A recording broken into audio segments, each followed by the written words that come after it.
ஈஜன் என்ற அசுரனுக்கு எதிராக வெற்றி பெறுவது இயலாததாக இருந்தது.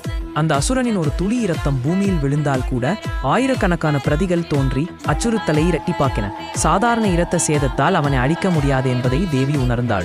விரக்தி நீங்கி கடுமையான உறுதி பிறந்தது. பரமசக்தியின் நெற்றியிலிருந்து ஒரு ஆதி ஆற்றல் வெளிப்பட்டது.